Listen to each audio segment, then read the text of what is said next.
Well, yeah, that's not contrived. That just feels so much like moveon.org, doesn't it? Let's bring in, I'm sure these ladies are going to have an opinion. Let's bring in host of Stacy on the Right on Sirius XM Patriot, Stacy Washington, and the Tudor Dixon podcast host and former Michigan gubernatorial candidate, Tudor Dixon. Tudor, if I can ask you this, this seems like that particular thing, it's like this wall of organized narratives that are moving at the president. Do you see this as something that's natural, or is somebody trying to pull the wool over our eyes? It's absolutely not natural. And, there was a time when I used to think, gosh, it's so hard to go up against the left because they have all the celebrities and they have all the support and these people can control people's minds so easily. But gosh, look at this. When the celebrities turn on you, it's horrible. I can't imagine being Joe right now. And the voters, 14 million voters are now, they're like, wait a minute, these celebrities are coming in and overtaking our vote. It's crazy. Stacey, one of the big promises of Joe Biden when he first ran, because it was obvious he was older, was that he was going to pass the torch. And now they have this kind of contrived hashtag pass the torch. What's going on here? What's your perspective?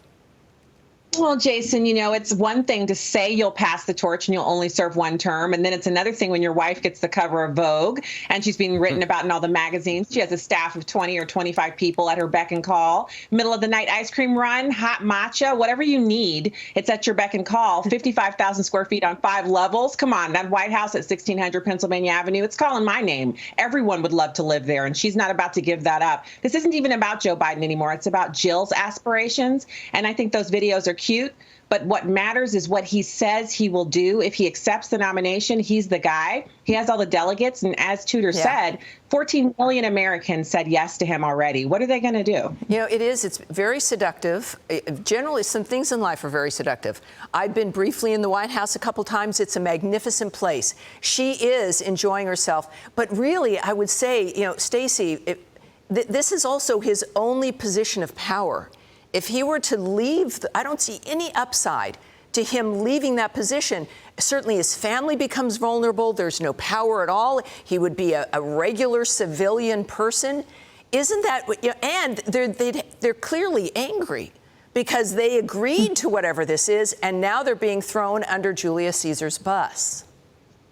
So, Tammy, I got to tell you, the point you're making is the one that they go to bed with every night, because it doesn't matter how plush your surroundings. If you have problems in your future and you have a way of avoiding them, that's what you're going to do. And that's why they want to stay where they are. I have to tell you, it's not just Hunter Biden's problems, the cases against him. He's already been convicted. There are other cases pending. But there are issues with Joe Biden. Now they've shown Americans what it can be like to be the president of the United States, leave office, have your home raided, have 5 cases launched against you, hundreds of years of prison and millions of dollars in fines. Yeah. Joe Biden has set a new precedent, and he doesn't want to be subject to it. Well, that's a great point, ladies. Now, let me bring this up here. First, it was lawmakers. Now we're told it is his family. Now it's the donors. It seems as though just about everybody, according to the narrative currently, but Biden himself is losing faith in his candidacy. So Politico is reporting that Democratic donors have stopped fundraising for Biden and instead have started mobilizing support around Kamala Harris. She even had a call with some of those donors earlier this afternoon. But as we've heard at the RNC, Republicans aren't concerned with who's on the Democrats' ticket. They're confident Trump can take all of them. Take a look at this new Fox News poll. 45 has an edge on most of the big guys' replacements, including Kamala Harris. So Tudor, let's go to you here. They're going to vote at the top of the ticket. I think J.D. Vance was a great selection. He was creative. He spreads the message. He's obviously, based on his speech, targeted in certain states, one of which is your state, right, Michigan. But does it really matter, or does it just bank on Donald Trump? If he plays his A game, he's going to win.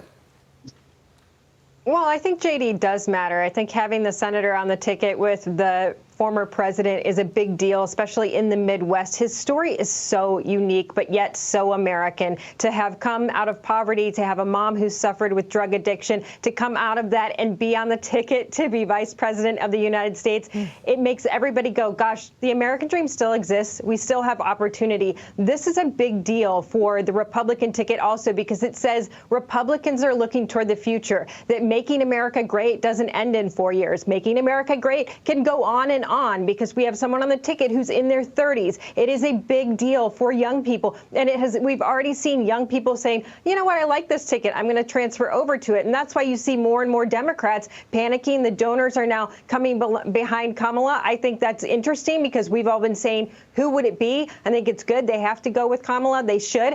But for the Republicans, I don't think that this is a fair fight now. I mean, we have been prepared to go up against Joe this entire time. You can't switch your nominee out at the last second. There's been no vetting. We have no idea who the person's running mate is going to be. It's ridiculous, and yet I think there's a very good chance it could happen. And when I look at our ticket, I say it's so strong, I believe it can go up against anyone. Right, but that's all a very good point, too, because it's not just us thinking this is not fair. It certainly, Stacy, doesn't seem like democracy. Right, you had 14 million people voting for Joe Biden. They decided in each state that he was going to be their guy. And now you see this as though it's, a game of mystery date.